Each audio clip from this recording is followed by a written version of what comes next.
రైతులందరికీ నమస్కారం. Welcome back to our channel. ఇప్పుడే అందిన శుభవార్త. ఈరోజు తారీఖు చూసుకోవచ్చు, 25/3/2025 మంగళవారం రోజు మనకి న్యూస్ అయితే రావడం జరిగింది. రైతు భరోసా డబ్బులైతే ప్రభుత్వం అయితే విడుదల చేయడం అయితే జరిగిందనమాట. ఎకరం 2 ఎకరాలు, 3 ఎకరాలు, 4, 5, 10, 15, 20 ఎకరాల వరకు రైతు సోదరులు ఎవరైతే ఉన్నారో వీళ్ళందరికీ ఒక పెద్ద శుభవార్త అనమాట. మీ అందరి ఖాతాల్లో డబ్బులైతే ఇంకొక 20 నిమిషాల్లో మీ ఖాతాల్లో డబ్బులైతే పడబోతున్నాయి. సీఎం రేవంత్ రెడ్డి గారే స్పష్టత ఇచ్చారనమాట.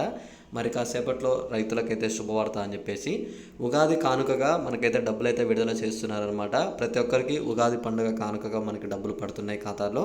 పండగ వచ్చేలోపు అందరి ఖాతాల్లో డబ్బులు అయితే పడుతున్నట్టు ప్రభుత్వం అయితే స్పష్టత చేసిందనమాట. మీరు ఇక్కడ చూసుకోవచ్చు, ఈ నెల 31లోగా రైతు భరోసా నిధులు సీతక్క అని చెప్పేసి మనకైతే చెప్తున్నారు. ఈ నెల 31లోగా రైతు భరోసా, ఇంద్రమ్మ ఆత్మీయ భరోసా పెండింగ్ నిధులు అయితే చెల్లిస్తామని చెప్పేసి మనకి ఇక్కడ మంత్రి సీతక్క అయితే అసెంబ్లీలో తెలిపారనమాట.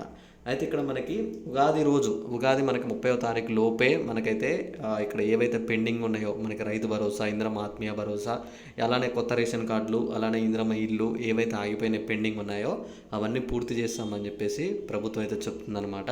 అయితే ఇక్కడ మీరు ఇక్కడ చూసుకోవచ్చు, ఎలక్షన్ కోడ్ వల్ల పెండింగ్ బకాయిలు చెల్లించలేకపోయామని అసెంబ్లీలో చెప్పారు. అయితే కొంచెం మనకి మొన్నటిదాకా ఎలక్షన్ కోడ్ ఉండడం వల్ల ఈ పెండింగ్ అయిపోయాయి, అంటే ఆగిపోయాయి. అలా రైతు భరోసా ఏం దిగులు చెందాల్సిన అవసరం లేదు. ఈ నెల 31వ తారీఖు లోపు, ఏప్రిల్ 1 వచ్చేలోపు మీ అందరి ఖాతాల్లో డబ్బులు అయితే జమ చేస్తామని చెప్పేసి చెప్తున్నారనమాట. అలానే ఇక్కడ పెట్టుబడి సాయం కింద వాటిని అయితే వాడండి, యూజ్ చేసుకోండి అని చెప్తున్నారు.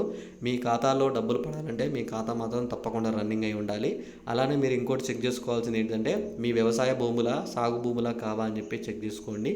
అలానే ఐఏఎస్ కానీ ఇతర ప్రభుత్వ ఉద్యోగాలు కలిగి ఉంటే మీకు డబ్బులు అయితే వేయట్లేదు అనమాట ప్రభుత్వం. అవి రెండు అయితే చెక్ చేసుకోండి. ఇంకేమైనా డౌట్ ఉంటే తప్పకుండా ఒకసారి వీడియో కింద కామెంట్ చేసి ఈ వీడియోని తోటి రైతులకైతే షేర్ చేసేయండి.